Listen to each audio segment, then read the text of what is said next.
Welcome to Fashion Reverie Talks. I am Cicily Daniels. I'm Tijana Ibrahimovic. Fashion Reverie takes you from the front lines of fashion to the front row. All the Fashion Reverie Talk segments are based on published content found on fashionreverie.com. So remember, if you want more information on the segments, go to fashionreverie.com.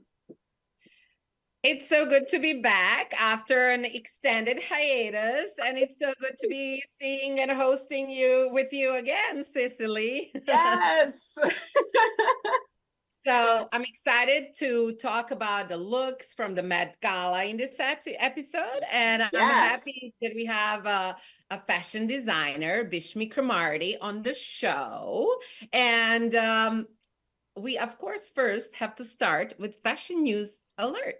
So why don't we start? Let's chat. What's happening? What is happening? Well, I mean, it kind of feels like they're always happening, but the Kardashian Jenner clan is always happening. And recently we saw Kendall Jenner stunning at the 2024 Met Gala. But this is an exciting time for Kendall Jenner because she is going to have a new Vogue cover. Now, this cover is coinciding with her 10th anniversary as a fashion model. And in the article about fashion and, you know, her journey, she says that fashion is kind of her therapy, and that when, you know, a stressful situation happens, she puts on a beautiful dress and that gives her a sense of control. That was her confession to the editor, Rob Haskell, who wrote the Vogue article. This is for the June and July issue. On the cover, Kendall is going to be wearing a two-piece Chanel ensemble, and there's it was captured by the photographer duo Met Gala and Marcus Pijot. And inside, she has garments from like really just the top of everybody, like Louis Vuitton, Balenciaga, Hermes, Ralph Lauren, I mean, Valentino Haute Couture, like all, you know, so many looks are going to be inside. And I guess for all of the Kendall Jenner fans, it'll be a celebration. And, you know, when in doubt, she's looking fabulous. So I'm sure it's going to be a fantastic cover. Yeah. No, she always looks fabulous. Exactly. She is a true supermodel, and she earned that title. Absolutely. And 10 years now, 10 years under the belt. My goodness. Time flies. Well, there are more news related to Conde Nast and Vogue and etc. So they're getting raises. So Conde Nast has reached an agreement with the Conde Nast union.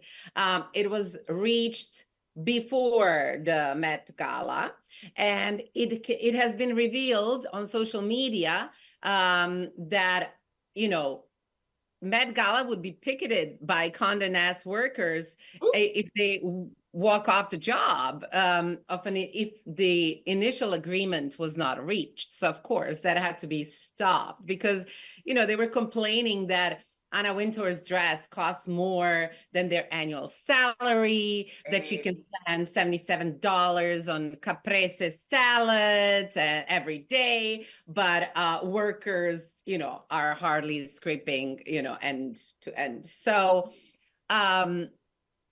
the agreement has been met, and so the initial agreement includes 3.3 million in overall company wage increases, as well as about 61,000 initial starting salary and additional 2 weeks of family leave.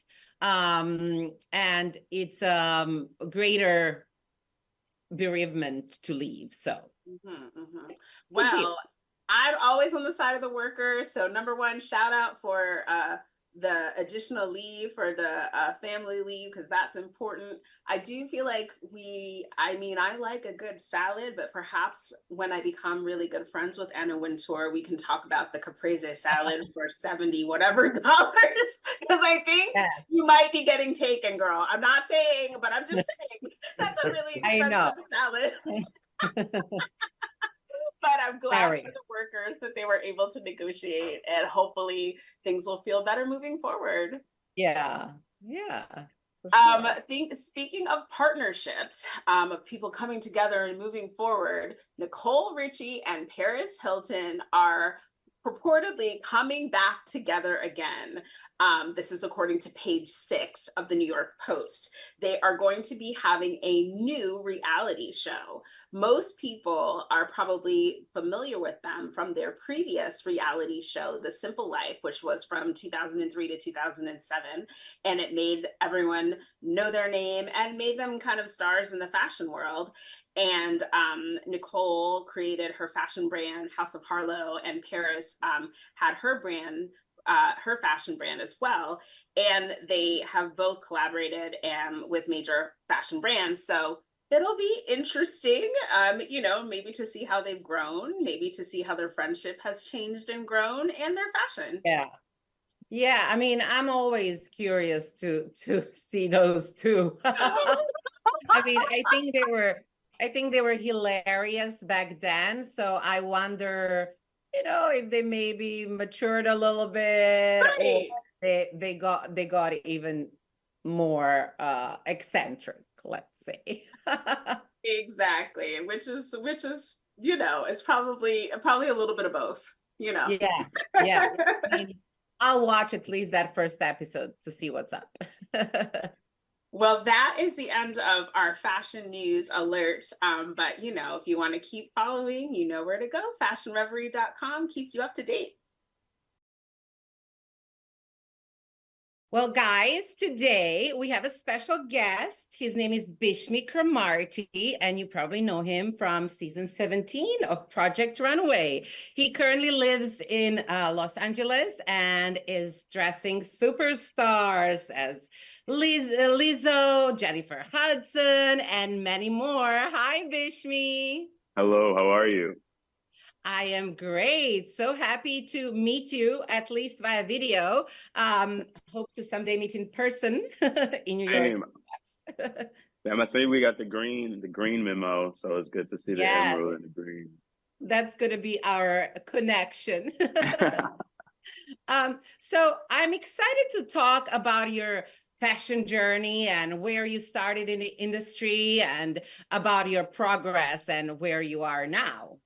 Oh, great. So it's funny because for me, fashion has always been like a journal for me. So I started designing or hand sewing when I was around like 9 through 13. And then from there, I just took on and would intern around like local shops to kind of like get like an understanding of how to create garments.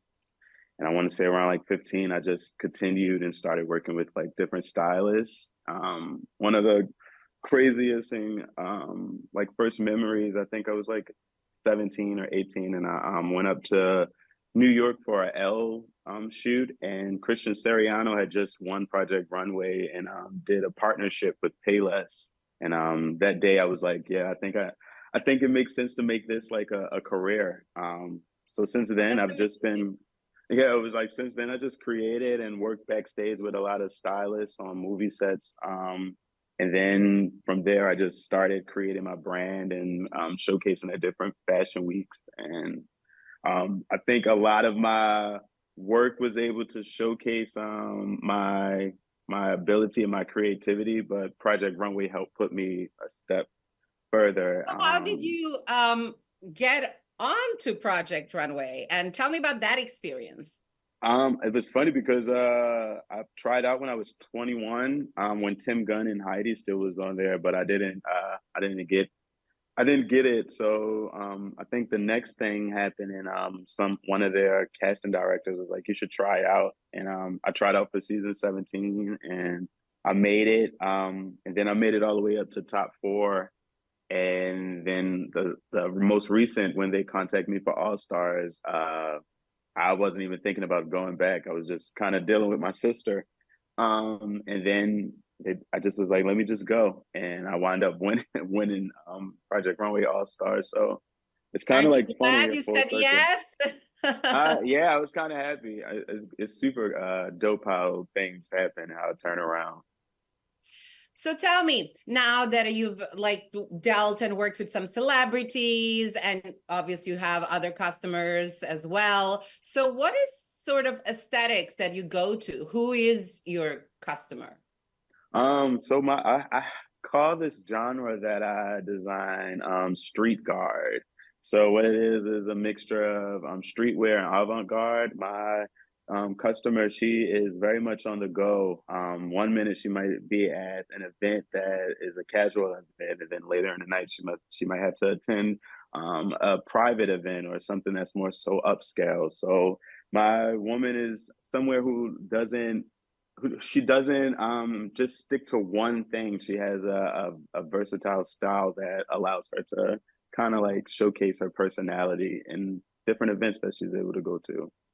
Yeah. So why did you choose LA over New York? I know it's a very different style, approach to fashion. One would argue that there are more showrooms and PR companies in New York, perhaps, because there's also a New York Fashion Week. So why LA? For me, LA, I've been coming here, I want to say 7 years before I decided to move here. And a lot of my friends are working on network television sets, and it allows me to kind of like put product placement. A lot of my celebrity clients are here. And for me, I literally walk down the street to my a manufacturer to kind of like see stuff. So, and I'm not so far from the fashion district. And plus, I love being by the beach. So it's Of all of course, those things. nice weather makes a difference. So, did you see the Met Gala Yes, I this did. May? What did you think? And I, did you dress anybody? I think it was super amazing to see how they continue to come up with these amazing themes. And unfortunately, I was unable to dress anyone this year, but hopefully we manifest them for next year. So, Did you have anything like, did you make a plan just in case? Like, what would you do for this theme?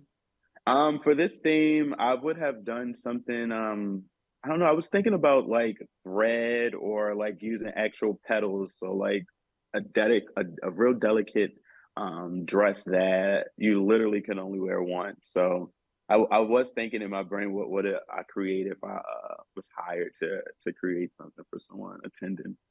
Yeah. So what do you have in plan next? What's next? Uh, What are you working on? right now I'm planning for market, just getting things situated so I can have uh, see how it is to approach buyers and stuff. Right now I have to consumer, so a lot of my pieces are available online, but we're just testing out to see how we can broaden and reach a bigger demographic. So Amazing. Well, it was great talking to you, Bishme. I heard so much about you, and I can't wait to see what's next and your next collection. thank you so much. You have a great one. I appreciate you guys for having me on.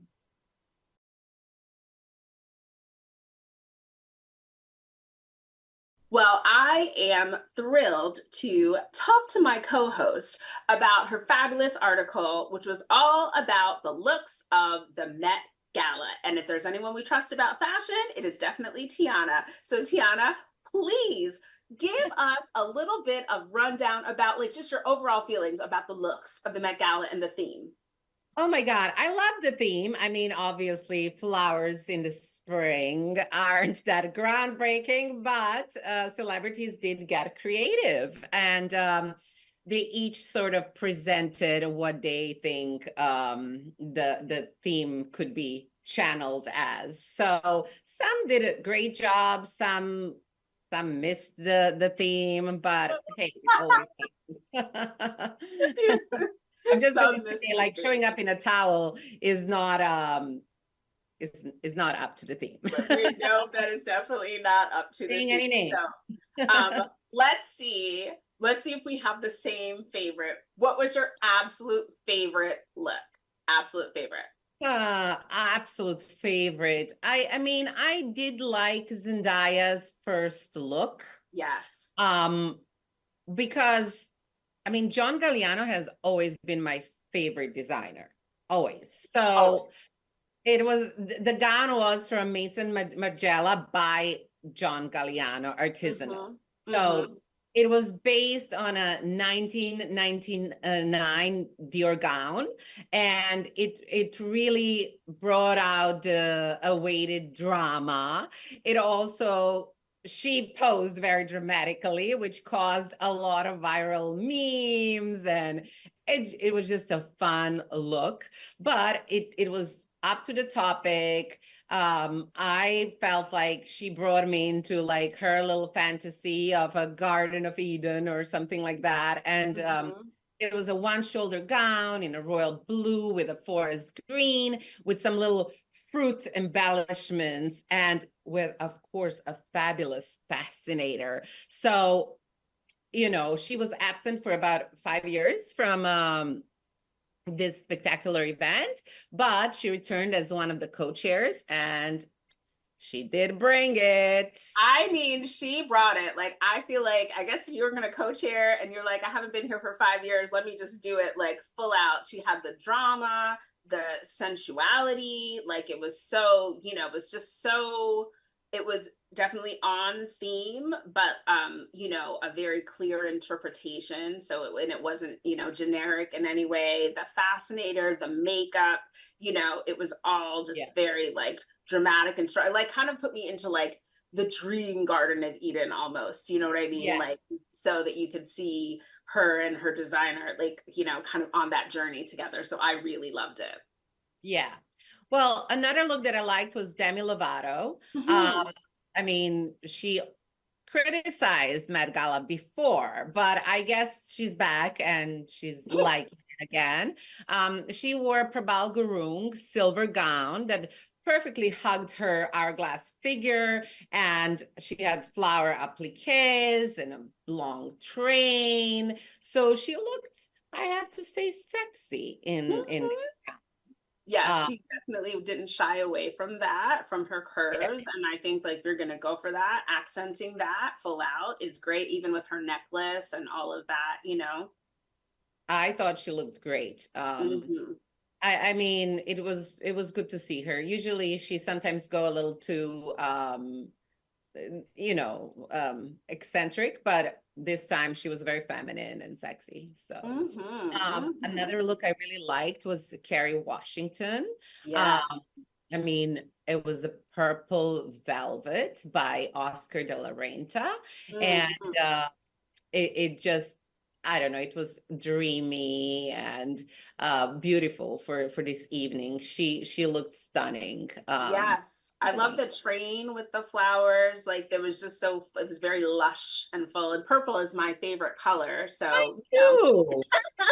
so Carrie, you had our color going on. Yes, yes. Another one that I really liked was Mindy Kaling. Yes. Oh my God. I loved her. She also a little bit won the evening for me. It was definitely for me.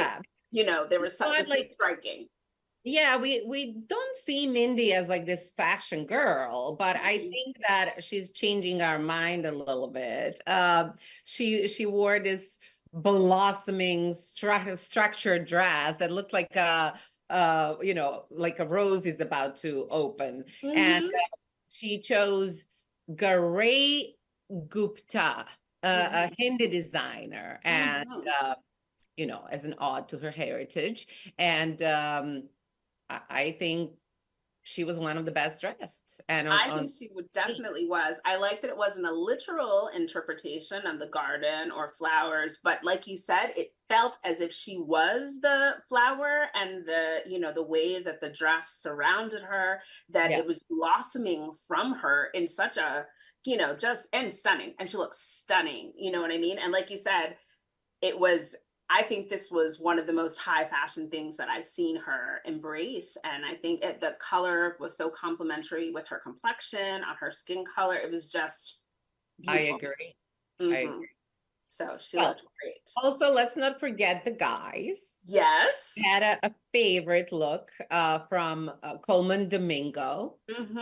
I thought it was perfect for the night, and he wore Willie Chavarria cape. It was a cape that extended from his jacket all the way down, and it was paired with a wide leg pants, which was kind of super cool too. And he carried a bouquet of lilies that matched his outfit. So I thought he really stood out, not only between male attendees, but I think he was dressed better than some females as well. I think you're right. I loved the bouquet because that was such a nice touch that still extended the theme, the color theme, and also the gala theme. And the cape was gorgeous. We had a lot of people with a lot of extra fabric, let's say, in different ways, whether it was trains or capes or what have you. But I thought this was so elegant, and just it had the movement, right, with the being voluminous, like the legs and the cape together. So I thought it was really lovely. Come on, Coleman. I agree. Coleman's a Broadway person, so I have a lot of course. all of Broadway is also very proud. Right. Well, those were my favorites. So yes, well, it looks like you agree.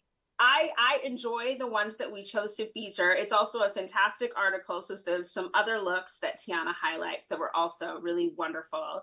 And this was a good year. I enjoyed, Met Gala is hit or miss for me sometimes. Sometimes it goes so far that I'm like, oh, it doesn't feel like, you always get to enjoy the outfits, even though they're out there.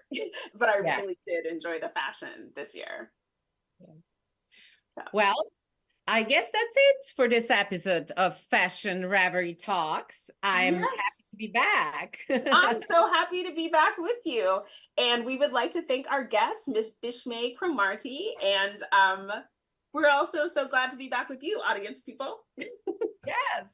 So for information on these and other stories, go to fashionreverie.com. Thanks for watching, and we'll see you next time.